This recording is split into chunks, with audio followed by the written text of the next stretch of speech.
Hi friends, എല്ലാവർക്കും പുതിയൊരു വീഡിയോയിലേക്ക് സ്വാഗതം. ഇന്ന് നമുക്കൊരു സ്പെഷ്യൽ വെണ്ടയ്ക്ക കറി ഉണ്ടാക്കിയാലോ? എളുപ്പത്തിൽ ഉണ്ടാക്കിയെടുക്കാം, പോരാതെ നല്ല ടേസ്റ്റിയാണ്. എൻ്റെ വീഡിയോ ഇഷ്ടമായാൽ സബ്സ്ക്രൈബ് ചെയ്യുക, ലൈക്ക് ചെയ്യുക, ഷെയർ ചെയ്യുക. വീഡിയോ കാണാം. ഗ്യാസ് ഓൺ ചെയ്ത് ഒരു ചട്ടി ഞാൻ അടുപ്പിലേക്ക് വെച്ച് കൊടുത്തു. അതിലേക്ക് അല്പം എണ്ണ ഒഴിച്ചു കൊടുത്തിട്ടുണ്ട്. ഇനി ഇതിലേക്ക് സവാള ചേർത്ത് കൊടുക്കാം.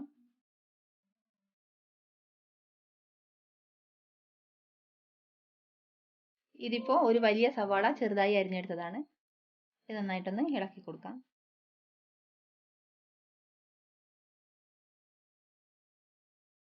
പെട്ടെന്ന് വഴന്ന് കിട്ടാൻ വേണ്ടി നമുക്കിതിലേക്ക് അല്പം ഉപ്പ് കൂടി ചേർത്ത് കൊടുക്കാം.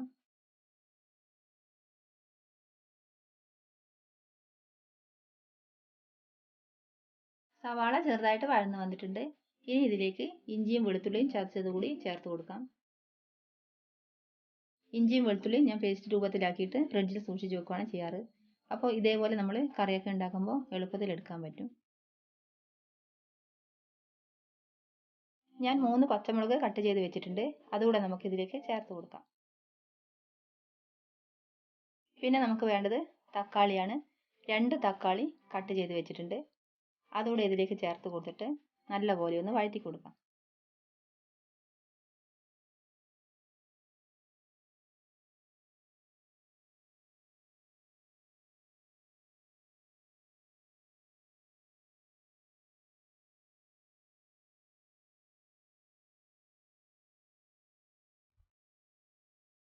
ഞാൻ ഈ കറിയിലേക്ക് തേങ്ങ അരച്ചൊഴിക്കുന്നതിന് പകരം തേങ്ങാപ്പാലാണ് ചേർത്ത് കൊടുക്കുന്നത്.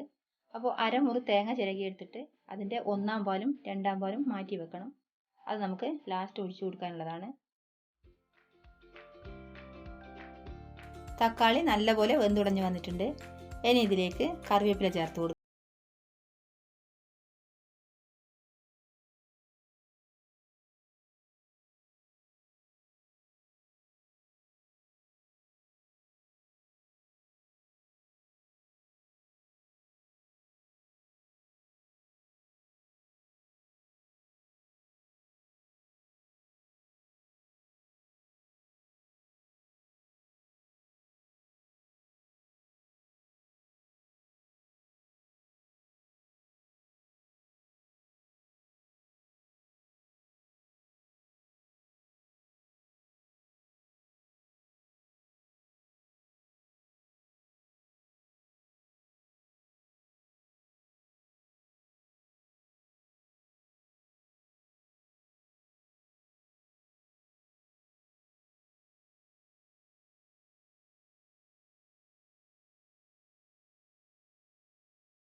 തേങ്ങ അരച്ച വെണ്ടക്ക കറി ഉണ്ടാക്കുന്നതിന് പകരം ഇതേപോലെ ഉണ്ടാക്കി നോക്കിയാൽ മതി.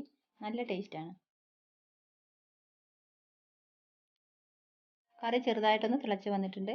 നമുക്ക് ഗ്യാസ് ഓഫ് ചെയ്ത് കൊടുക്കാം. കറിയിലേക്ക് കടുക് പൊട്ടിച്ചൊഴിക്കാൻ വേണ്ടി ഈ ഒരു പാത്രത്തിലേക്ക് വെളിച്ചെണ്ണ ഒഴിച്ചു കൊടുത്തിട്ടുണ്ട്. കുറച്ച് കടുക് ഇട്ട് കൊടുക്കാം. കടുകെല്ലാം പൊട്ടിക്കഴിഞ്ഞിട്ടുണ്ട്. ഇനി ഇതിലേക്ക് കുറച്ച് വറ്റൽമുളക് ചേർത്ത് കൊടുക്കാം.